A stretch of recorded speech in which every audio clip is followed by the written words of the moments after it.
नमस्ते दोस्तों, आज हम बात करने वाले हैं दाऊद के भाई को मारने वाला डॉन। जी हाँ, आपने अंडरवर्ल्ड के बारे में तरह तरह के किस्से सुने होंगे। उसमें पहला नाम आता है दाऊद इब्राहिम का। दाऊद इब्राहिम के भाई को मारने वाला डॉन के बारे में आज हम जानने वाले हैं। मन्या सुर्वे उर्फ मनोहर अर्जुन सुर्वे मुंबई का एक कुख्यात अपराधी था, जिसे जनवरी 1982 में वडाला में मुंबई पुलिस ने एनकाउंटर में मार गिराया था। ये उस दौर की बात है जब पुलिस किसी को दिन दहाड़े मार गिराए ऐसी खबर किसी के रोंगटे खड़े कर सकती है। पुलिस मुजरिम को पकड़ती थी, अदालत उसे सजा देती, कभी वो बेल पर निकल आता, दोबारा गुनाह करता और पुलिस उसे फिर पकड़ लेती। अपराधियों और पुलिस के बीच ये अनवरत साइकिल चलती रहती। फिर जनवरी 1982 की दोपहर में मुंबई के लोगों ने पहली बार एक शब्द सुना, एनकाउंटर। पुलिस ने दिन दहाड़े एक अपराधी को मार गिराया था। ये मुंबई के इतिहास का पहला एनकाउंटर था। यह एनकाउंटर 11 जनवरी 1982 को हुआ था। मन्या सुर्वे का असली नाम था मनोहर अर्जुन सुर्वे। साल 1944 में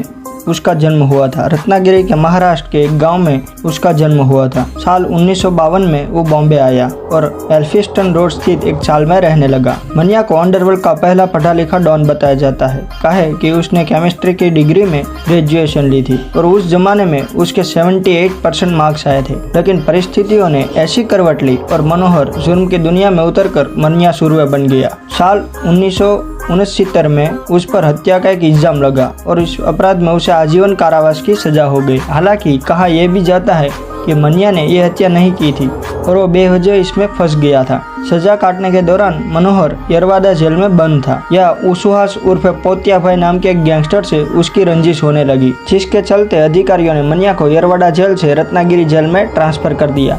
रत्नागिरी में मन्या ने एक भूख हड़ताल की थी। इस दौरान उसका 20 किलो वजन कम हो गया था, जिसके चलते उसे अस्पताल में भर्ती करवाना पड़ा। इस मौके का फायदा उठाकर मन्या जेल से भाग गया। हालांकि अपनी सजा के 9 साल वो काट चुका था। मुंबई लौटने के बाद मन्या ने अपना खुद का गैंग बनाया।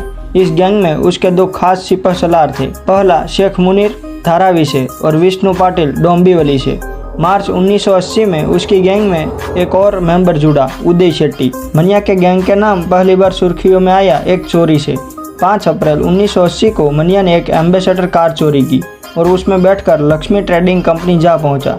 यहाँ से उन्होंने 5000 रुपयों की लूट की। इसके अलावा उसने शेख मुनीर के दुश्मन शेख अजीज की भी हत्या कर डाली। मन्या जेल में किताबें पढ़ा करता था। जेम्स हेडली चेस की एक किताब से इंस्पिरेशन लेकर उसने सरकारी दूध स्कीम से पैसे लूटे। गोवड़ी से 1.25 लाख की डकैती की और उसी साल कैनरा बैंक की एक ब्रांच से 1,60,000 लूट डाले। इसके अलावा वो नारकोटिक्स के धंधे में भी उतर चुका था। उसका गैंग तेजी से ऊपर बढ़ रहा था। इसी बीच मन्या को एक और ऑफर मिला। ये ऑफर मिला था करीम लाला के पठान गैंग की तरफ से। तस्करी के धंधे में दाऊद के आने से करीम लाला परेशान था। दोनों गैंग के बीच आए दिन झड़प होने लगी थी, जिसके चलते बताते हैं कि एक बार करीम लाला ने दाऊद की सरेआम पिटाई कर डाली थी। हाजी मस्तान ने दोनों गैंग्स के बीच सुलह कराने की कोशिश की, लेकिन इसका कोई फायदा न हुआ। पठान गैंग अब भी दाऊद को सबक सिखाना चाहता था, इसलिए उन्होंने दाऊद के भाई शबीर की हत्या के लिए मन्या सुर्वे का संपर्क किया। मन्या सुर्वे ने अमीरजादा खान और आलमजब खान के साथ मिलकर शबीर कास्कर की हत्या कर दी। मन्या के कारनामों से मुंबई पुलिस की वैसे किरकिरी हो रही थी। इस हत्याकांड से उन पर और भी प्रेशर कर दिया। मन्या पर लगाम लगाना जरूरी हो गया था। पुलिस ने दबिश देते हुए धीरे धीरे मन्या के गैंग के सदस्यों पर हाथ डाला। 22 जून 1981 को शेख मुनीर की गिरफ्तारी हुई। अगले कुछ दिनों में मन्या के बाकी गुर्गे भी पुलिस के हत्थे चढ़ गए। हालांकि मन्या पुलिस के हाथ नहीं आया। उसने भिवंडी के एक सेफ हाउस को अपना ठिकाना बनाया। 9 नवंबर 1981 को पुलिस ने यहाँ भी दबिश दी।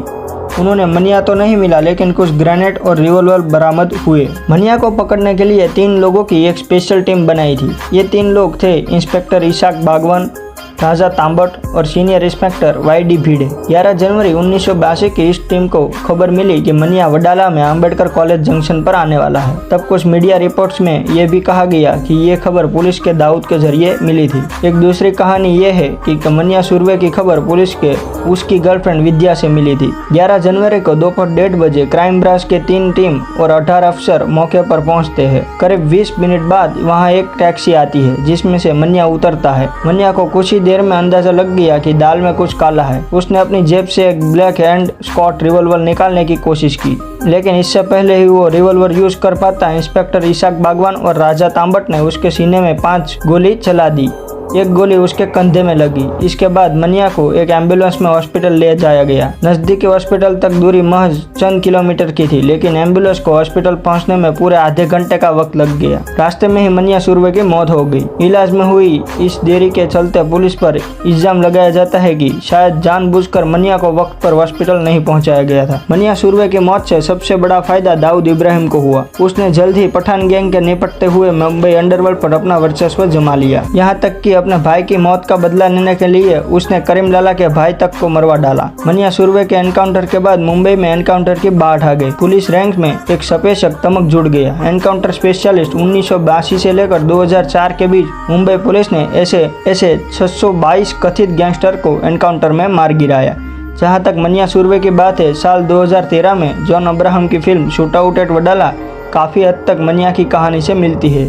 वहीं साल 1990 में आई फिल्म अग्निपथ में अमिताभ बच्चन का किरदार भी मनिया सुरवे से प्रेरित बताया जाता है। ऐसे ही फैक्ट्स जानने के लिए वीडियो को लाइक करें और चैनल को सब्सक्राइब करें।